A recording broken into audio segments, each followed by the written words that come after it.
on our women's night that we have here at the brewery.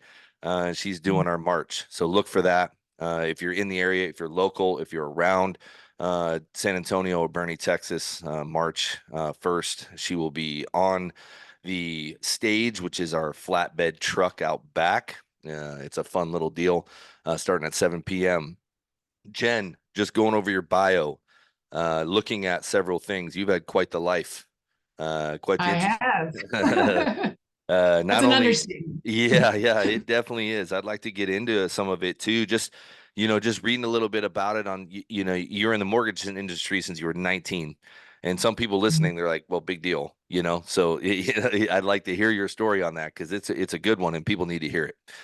Because you tend to with the workaholic situation, and I really like understanding how you have one of the things that you really like to do is not a, it does success can happen and being a successful person is okay, but balancing that with life is super important as well. And you kind of I know you like to talk about that, so I really want to get into you balancing your life with an ability to have a high profile successful life as well, knowing that you can be human and be successful. You don't have to sacrifice one over the other. So I'm really interested in that. You're a best-selling author, but not and we hear those things a lot on podcasts.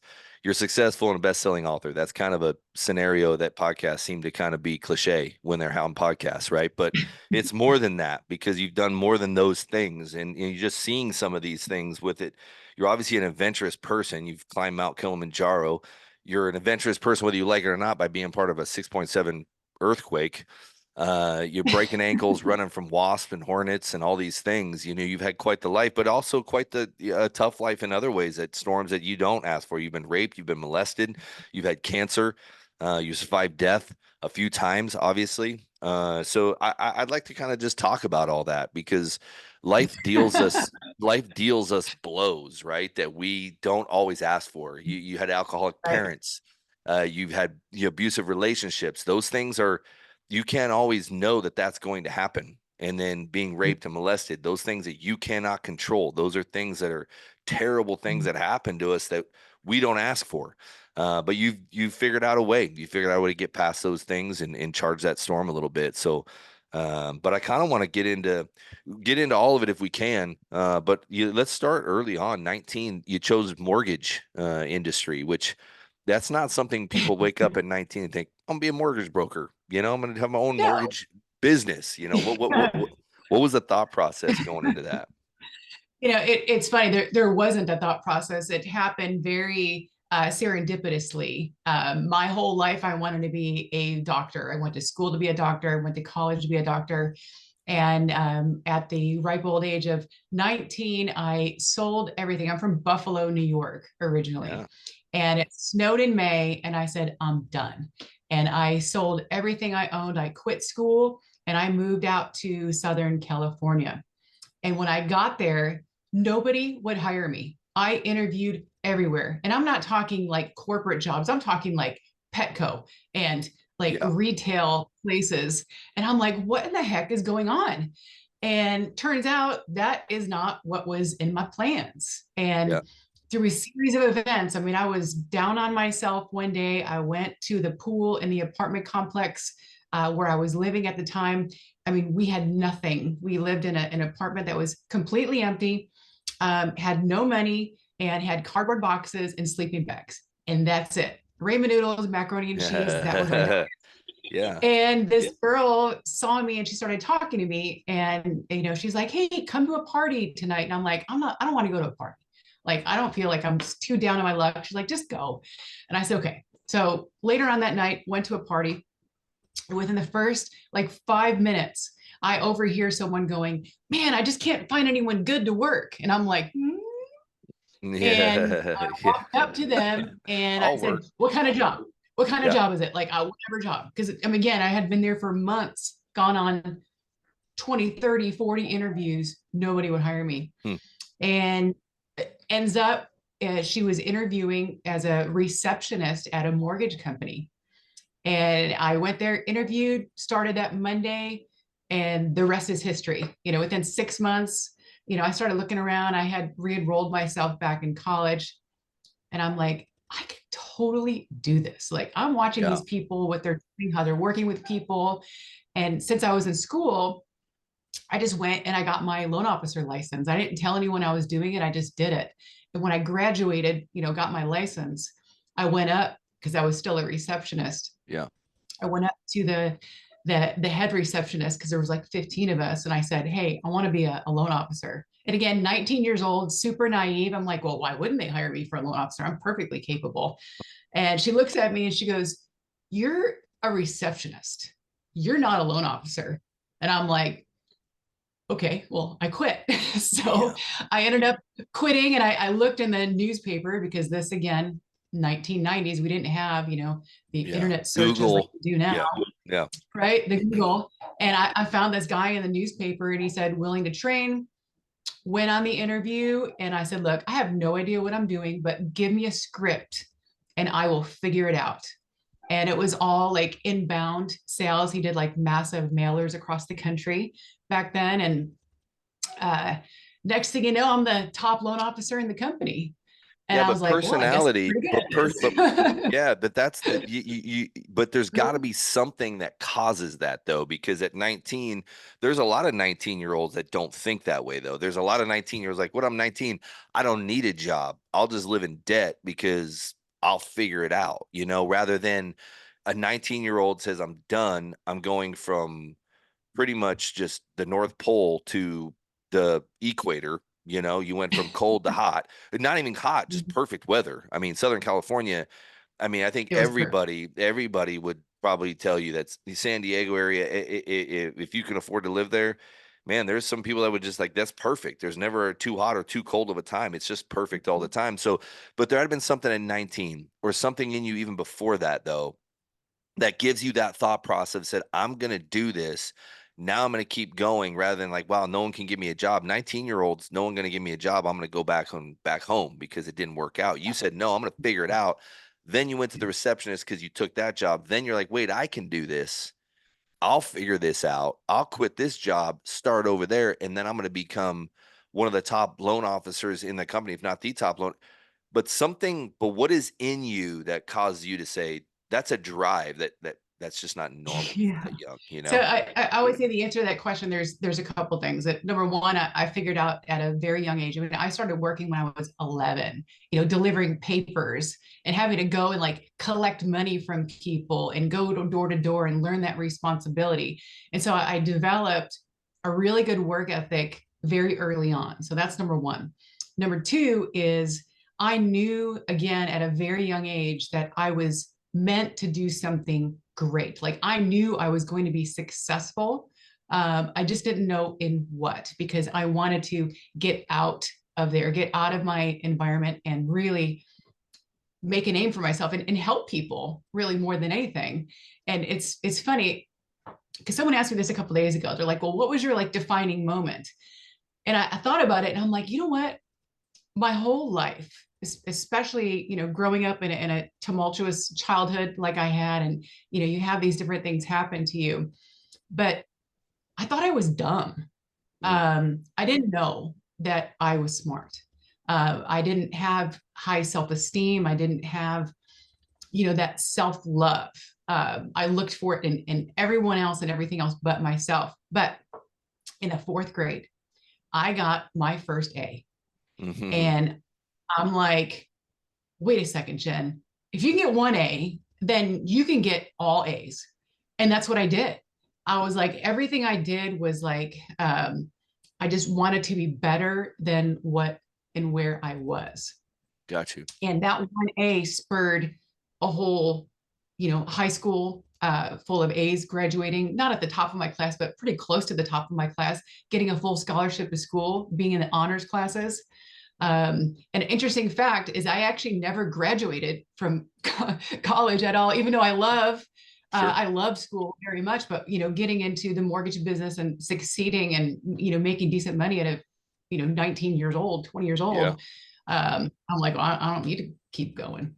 Um, but so there's that, and then I also learned that in life, when you are dealt with things that you cannot control. The only thing you can control is your reaction to them. So Yeah, I'm like, I'm not giving up. I am like, just like your motto, like the buffalo, like I ran into the storm. I that's right. went full speed ahead going, I am fearless.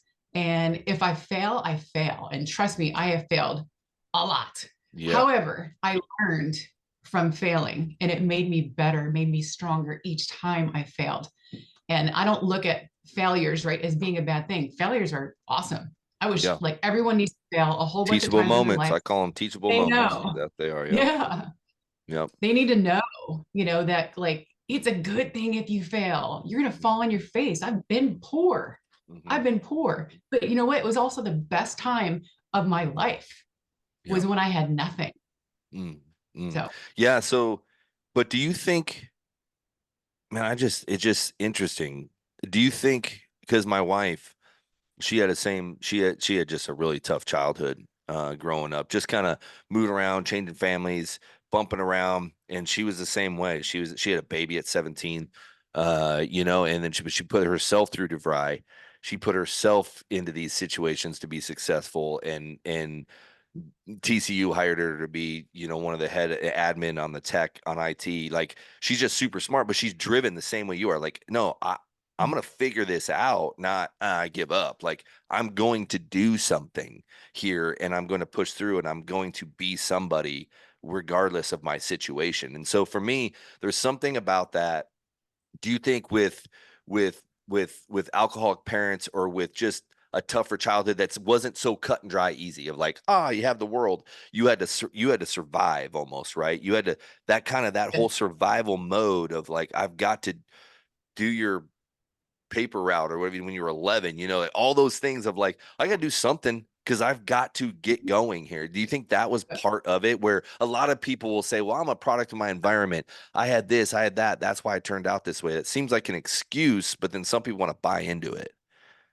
Does that make yeah, sense? I've never, yeah, 100%. And this is something that, I mean, I talk to a lot of other women on this subject because I tell everyone, okay, yeah, you know what? My father, he was an alcoholic and it sucked growing up. However, it's one of the things that made me very successful Mm, today because what I learned is I learned how to read people. I learned body language. I learned facial expressions. I learned all of that stuff. And then I took that, what I learned, and applied it mm. towards my life. And it comes in really handy, right? When you're in sales and Oh yeah. leadership, when you can read people and, there's, you can be in life. I just read this recently and it resonated with me so much.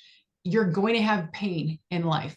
And Hmm. it can either be the pain of victimhood or it can be the pain of growth. And the choice is completely yours. So the people that choose to learn from their past, to become stronger through their past, to not let it define them in a negative way, those are the ones that skyrocket in Yeah. life.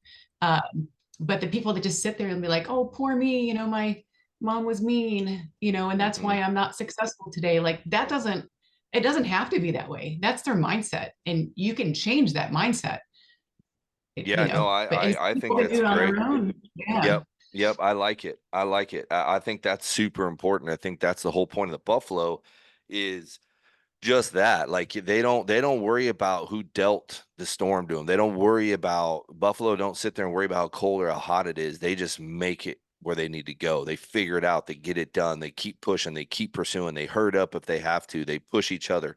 Like, there's that whole sense of when you're dealing with storms, the fight or flight kicks in, but there's Mhm. not a lot of successful people that flight. It's always the fight. It's always the, no, I will figure this out. But the problem sometimes is, and I see it, I I see it in my own bride sometimes with the work situation, is sometimes when you're very successful, or you have that driven mentality, you have that I'm gonna get this done.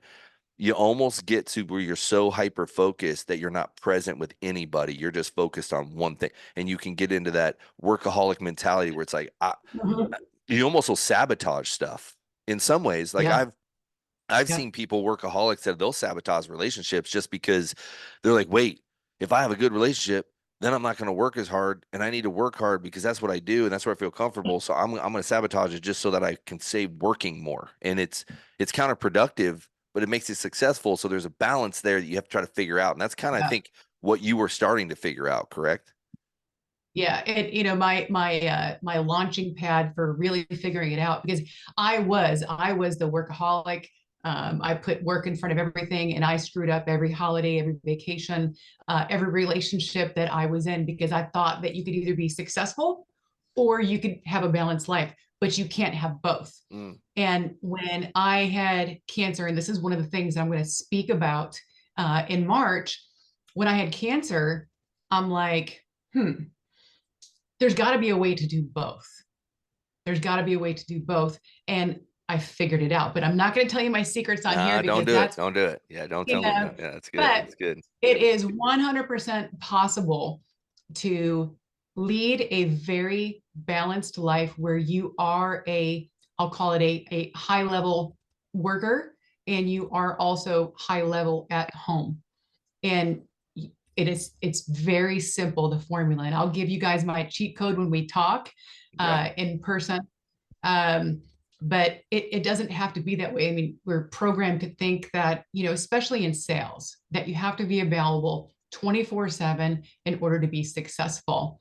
But the little tweaks that I made, I actually ended up working half the time Yeah. and making double the money. Yeah. Yeah. And my And, business took off, and they all thought that I was insane for yeah. doing the things that I did.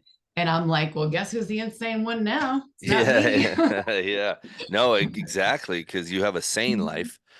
And you said you balance everything, and healthiness is that. I find for me even, and I think even my wife and I were just talking about this the other day. When we work too much, we've had to take over the brewery a little bit more, and we've been putting a little more energy because some of the developments that we've been doing, and we figured out that we're more irritable with each other, or the kids, or just life, or because we get out of our routines, we get out of that balanced life of like, okay, what allows us to think clearly, breathe clearly, eat right, sleep more, which is what we need. Sleep, I guess, deeper, not more necessarily, but sleep deeper to recover.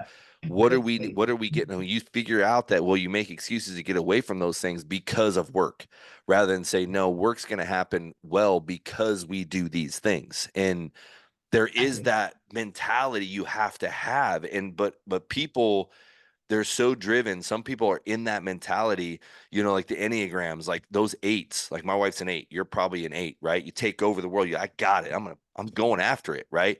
Like I'm a 2.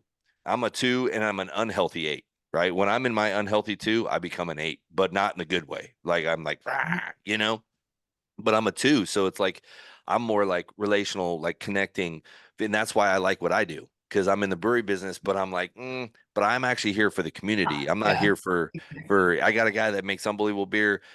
Business, I agree. I'm learning more of that. My wife is big on the business side. I want to connect. I want to connect with people. I want to connect with the community. So that's me. So I try to balance that, right? But when I don't balance that, when I get too involved, I'm not as relational. I'm an unhealthy situation. So I can see how that's super important. So those that I'm looking forward to hearing your little trick there, and I'll probably light my own cigar and sit in the back and kind of listen to you back there. Away from the women. The women don't like when I like my cigar near them. I kind of Hey, get the my looks. husband will join you. Yeah, He great. loves We'll cigars, sit there in the so he'll back be there then. too. He'll just go Perfect. there and yeah. That'll be awesome. That'll be awesome. So you have those kind of things going, those kind of things happening. Life's good. But where do these other things that I see come in? I mean, obviously, Mount Kilimanjaro. Why did you do that? When did you do that? I did it in 2017, 2018. What was I don't the even reason remember. behind it? Is it a bucket list? Is it something To see if I could. great? Um, No. so yeah, after I had cancer, I started to get, so I had gained 100 pounds Yeah. between my cancer treatment and by the time it was almost done. I Okay. had this crazy aggressive form of thyroid cancer. And so they took my thyroid out. It was a very quick surgery. And I had to go through radiation and all these different treatments, and I couldn't be on any medicine. So I ballooned up. And I was like, oh, what am I going to do? And they're like, you're Yeah. always going to be overweight. gonna bother. You don't have a, you don't have a thyroid, so you're just, that's the way you're gonna be. And I'm like, oh no, I'm not. Like, Yeah. no way. And Yeah. I Yeah. did, the only thing that I could do at the time is I started walking because I was too overweight to go to the gym. It was embarrassing, right? So I started walking, and then I started hiking. Then I'm like, I'm actually loving this hiking thing. It totally chilled me. And then I started going further and further and challenging myself more and more and I would see the weight just coming off. Yeah. So I ended up losing, 100 pounds and then some, thinner than I was before Oh wow. anything happened. Yeah. But the cool thing is I traveled. I started traveling all over the world to hike, and I'm like, I wonder if I could Mount Kilimanjaro. I want to try it. And I Yeah. trained. And I wore like the mask. Like they just, I don't know, I forgot, it was like Creed or something like that. Showed the oxygen deprivation mask. Yeah. Uh, and I was like the total dork in In like, the oh my gym. gosh, I was so embarrassing. No, it was worse. I would go to like Eisenhower Park, um, or the one that's off of I-10. I can't remember the name of it right now. And Out by I Leon would be, Springs area. yes. Yeah. What is that one called? Whatever it's called. Yeah, my daughter And I just hiked that and I can't remember would, what she said. Yeah. but I would be wearing like my hiking boots, my mask, and then I put 50-pound weights because we had to carry our Yeah, gear ruck. in the back. Good. Yeah. Yeah. And I was like dork central. I'm like, I don't care though. And I just put a sign because people would stop me. They're like, what are you doing? And Yeah. I'll be like, train for Kilimanjaro. Yep. But I did it. I flew to Africa by myself. And I met up with a group of people from all over the world. And yeah, we did Kili, and then we went, on safari after that. Yeah. Time of my life, lifelong friends. And Awesome. after that, I'm like, okay, I'm good. Yeah, yeah, I did it. I did it. I did it. No, no, but to my me, knees that's hurt for like 3 months after that, I'm but sure. I'm glad I'm I did it. Yeah, Yeah, I'm no, glad and I. I think that's the important thing. And I think that's where I see that. Like the whole my dad beat cancer and he was at having a hard time. He had prostate cancer real young. And he was just having a hard time with it. And I remember I was like, what do you want to like? I was thinking about my dad. Like, what could I get him back into? Like, give him that focus, give him that something. And I remember for Christmas one year, I was able to. I was fortunate enough to be able to buy him a Harley, and I surprised him with this Harley Davidson, and he started crying when he saw it. And I'm like, Oh, whoa, man, I don't see my dad cry. I mean, he's a military guy, so he cried maybe 5 times my whole life, and every time he does it, it shocks you. You're emotional because you're like, wow, but he drives that thing everywhere and it just gives him life, right? It gives him like, no, this it's just because why not? Why not drive a Harley? Like I just beat cancer and he beat it again, you know? And so it's like, why not? Like do that. And so I think those are the things that sometimes jumpstart us in some ways of that's what I'm talking about. Storms, like God forbid, no one wants to have cancer. No one wants to be raped or molested. No one wants to have unfortunate things dealt to you, but when they do, that person that actually find you actually instead of when some things come at you to try to take your life, you actually find it. And I think for me biblically, sometimes so you well can said. see where it says, hey man, sometimes you got to lose your life to find your life, like that's super important to understand. And so I think I see that when you did Kilimanjaro. I mean, I do. I see. I mean, I started a brewery after a divorce because I'm like, no, I'm freaking going after it now. I'm not just a retired baseball player that's going to sit around golf and hunt all day. I mean, I kind of want to, but you know what? That's not me. That's not my boys. That's not a good legacy. But that's what actually went from, I don't know if I want to do a brewery. I was like, I don't know, to no, I'm doing it. Almost like you're saying, I'm doing it. I'm finding life here. I'm going to find my life of community and I'm relational and I'm going to find that. So it's super important to hear some of those stories even on the adventure side and I'm a huge adventure guy. Like my wife and I climb and hunt everything. So we do all kinds of fun stuff and so but it gives you life. It does. It gives you purpose, gives you an understanding of the world is a lot bigger than you. You are not what it's all about. God, there's a creation out there, I think that's important. Exactly. And people take their time and their lives and their relationships, all that stuff for granted so much. And what near death experiences do, when you come close to not having that life, is you're like, well, wait a second. I really need to appreciate this time I have and be Yeah. present with what I'm doing Yeah. and the things that, mattered to me before cancer, before I also have a blood clotting disorder that's tried to take me down twice. Got you. Um, like when you overcome those things, you're like, I don't care about, working after 5:30 anymore. Like, why am I Yeah. working after 5:30? What for what? To make an extra, $1,000 Yeah. or, whatever. Yeah. Yeah. Those things don't matter anymore. What matters is spending time with the people that you love, doing the things that bring you joy, helping other people. And then when you are you're truly like your most authentic self, the self that you were meant to be, when you start embracing what your gifts are, the world just opens up. Yeah. And Yeah. then, it's funny. And like I mentioned before, it's like when I started doing what I'm supposed to be doing, my business doubled. And then Mm. now, so much so where, I mean, I worked 40 hours a week and I was, making money and helping all these people and being able to affect the lives of all these other people that I've helped or we've helped in the past. And now I literally just quit my job. I someone else took over my mortgage business and I have really embraced, like, I'm like, okay, Jen, I'm meant to speak to Mm. other people, to tell my stories about overcoming and how you can have, success and life balance and how to do it. But I'm also coaching people. Oh, good. Um, and I believe it in what I'm doing in my calling so much. Like I gave everything up again. And can I Mm. fail? Yeah, I totally can. Do I think I'm going to? No. Do I think I'm doing what I'm supposed to be doing now? Yeah, because I can feel it with like every bit of me, Yeah. that the very bold, crazy move that everyone's like, you're doing what? You are the top Yeah. person Yeah. in San Antonio. Yeah. You're going to give it all up, to Yeah. coach people. I'm Yeah. like, yeah, and to Hmm. speak too, you Yeah, know? no, I think it's great. I think that kind of energy is needed. So you found life, but you have dealt with several scenarios that are really, really tough. And we're reading this. I've read this book, and it's a good one. If you're listening out there, however you believe in God, doesn't really matter. The book, the concept is crazy awesome. It's called Unoffendable, and Mm. it's really, really good. And it's basically saying we have no reason to be offended. And people are, well, what if they do No, this?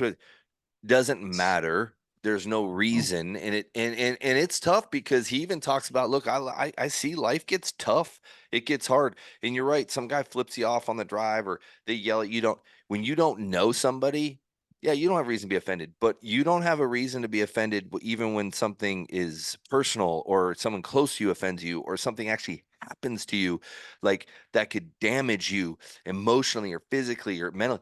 You don't have a right to be offended. And everybody, I remember when I was thinking about that, I was like, what? This guy's nuts.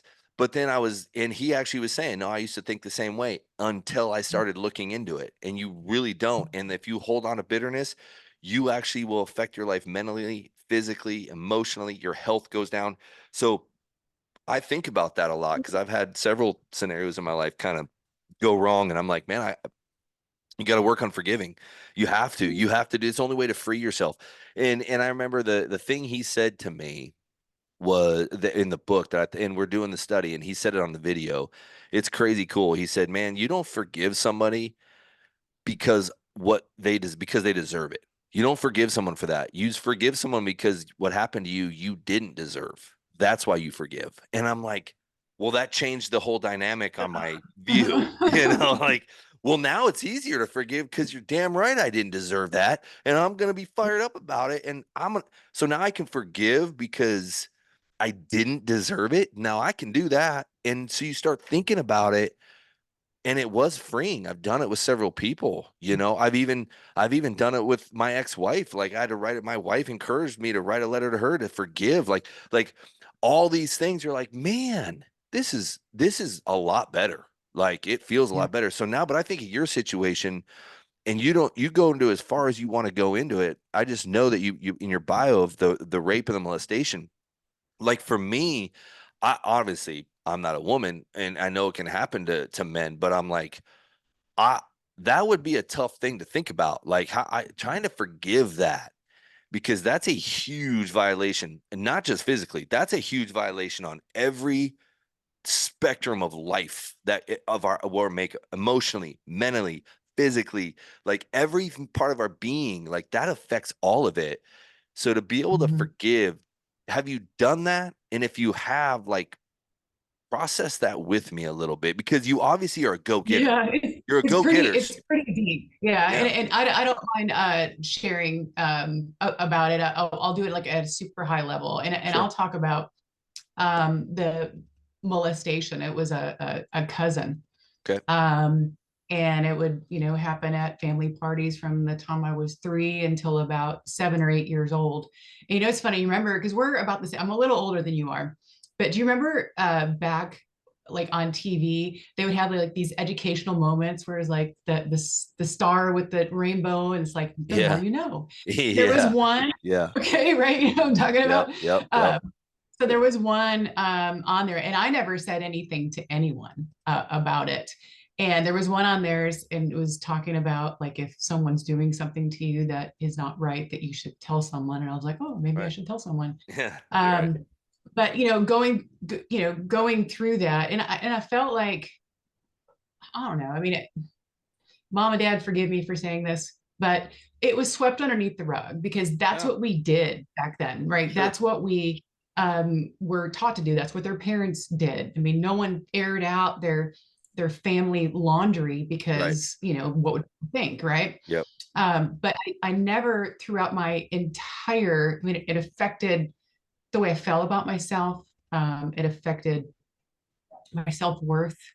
Um, but what and I made a lot of bad decisions in Sure. relationships, and just Yeah. the dumb stuff I used to do when I was a Right. teenager into my early 20s and even into my 30s. But what helped me the most is so I went through trauma therapy. Okay. So Okay. one of the things that we talked about was I had to put myself, it was like chair therapy, it was like gestalt chair therapy. And I had to be me talking to the guy. Mm. And then I had reverse roles. And then I Hmm. had to answer as if I was him. Oh boy. And oh my gosh, like talk about whew, Yeah. deep tears. I mean, profound tears, but what also came through that is I forgave him. Mm. And I tried to see, what he did was, I mean, really, it was awful. But then I Yeah. was like, well, what happened to him? What happened to him that made him like that? Yeah. There had to be something else. And when I started seeing things from a different perspective, and I'm not saying what he did was right at all, but what I'm saying is that I could see things from a different point of view, of more loving and understanding point of view. And I began to pity him. Like Mm. I felt sorry for like what kind of childhood, like what Yeah. happened? Like how God sees Uh, us, probably, that yeah, mercy and like pity. Yeah. exactly. But it helped me to release it, Mm. and just wipe that slate clean because I got to say everything I always wanted to say. Mm. Him, and then he answered back, meaning I answered him back, and I Yeah. said that I was sorry, and all that stuff. So is in order to here's my point, in order to be successful Yeah. in anything in life, we can't hold things from our childhood, or even as an adult, we can't hold those wrongs in us because it only hurts us.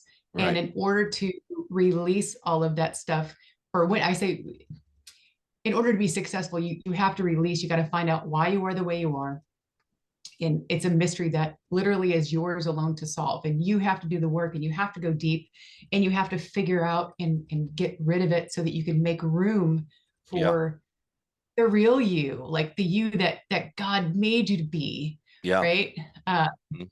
and it was a difficult journey, and it was I mean, just crazy story. When I was going through all of that trauma therapy, like I grew a tumor.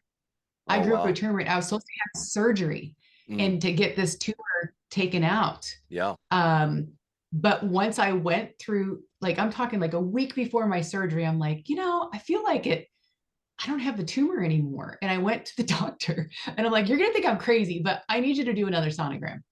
Mm. And sure enough, he's looking, and he's like, well, it's like gone, Mm. and so our Mm. bodies and Yeah. being is that when we hold on to all these things, it affects every bit of our body. Yeah. And man, growing up, I was sick all the time. I was Yeah. sick Yeah. all the time.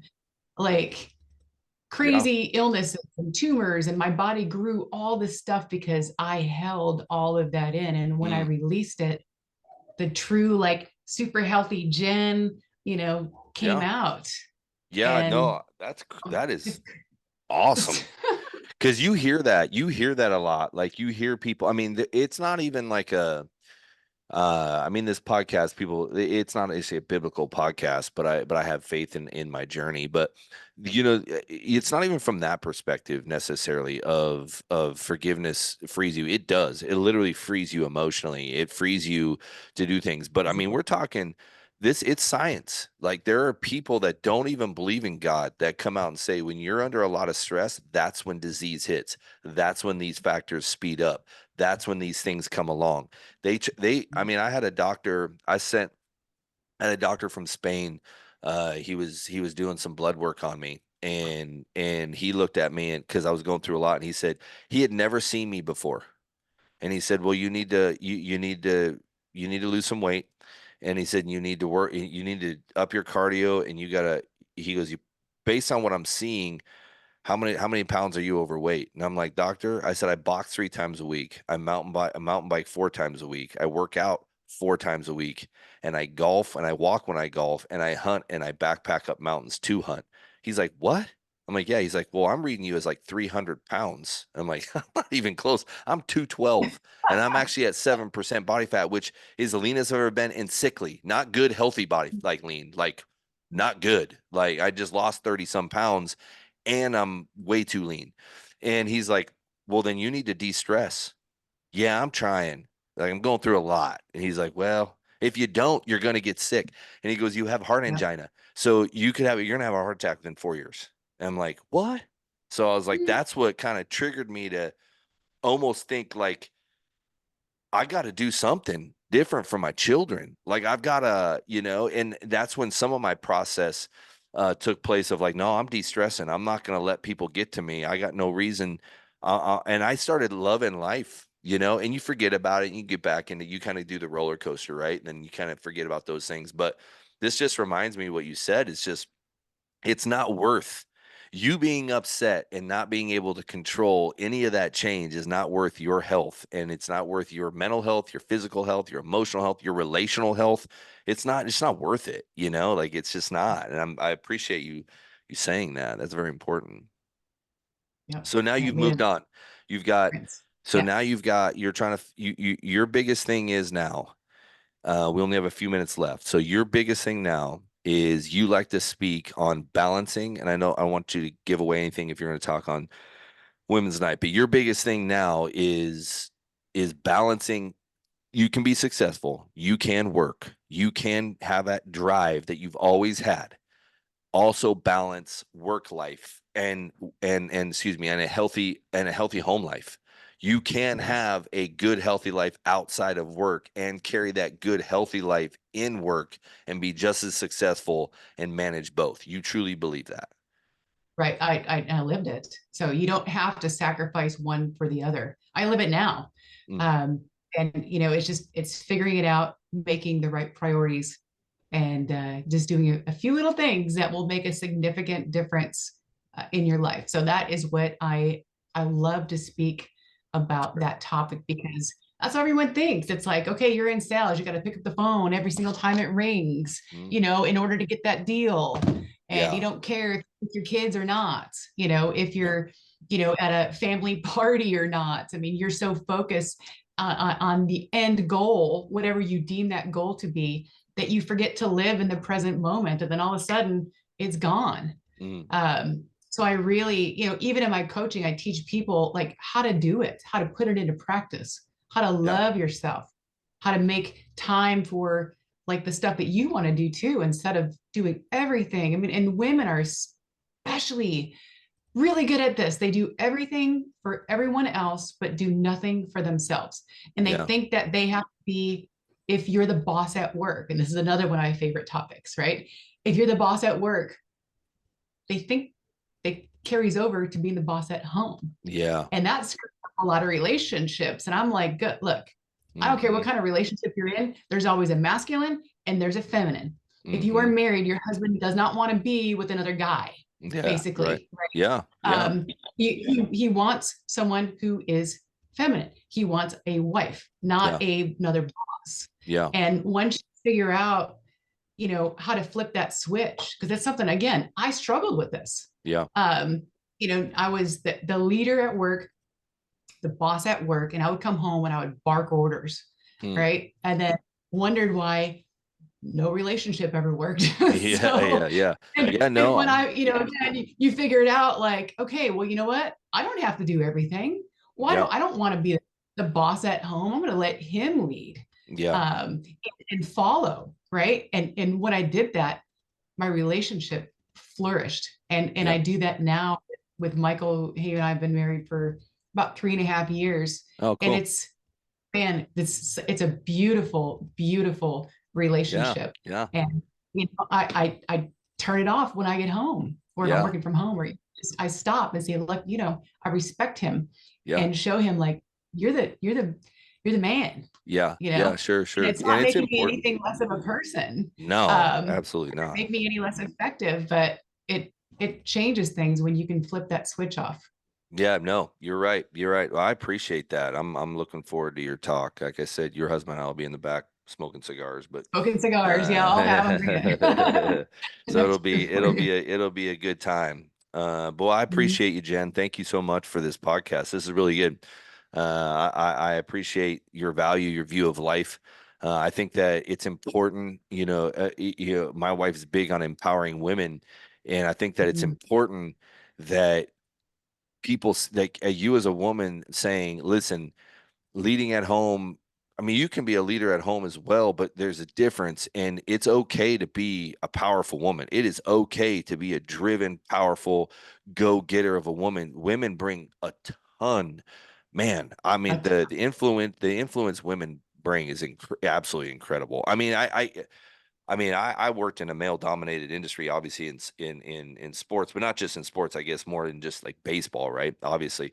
But you saw a lot of powerful women within baseball. And then I Mhm. get married to one that's just crazy powerful in business. And so it's really, really refreshing.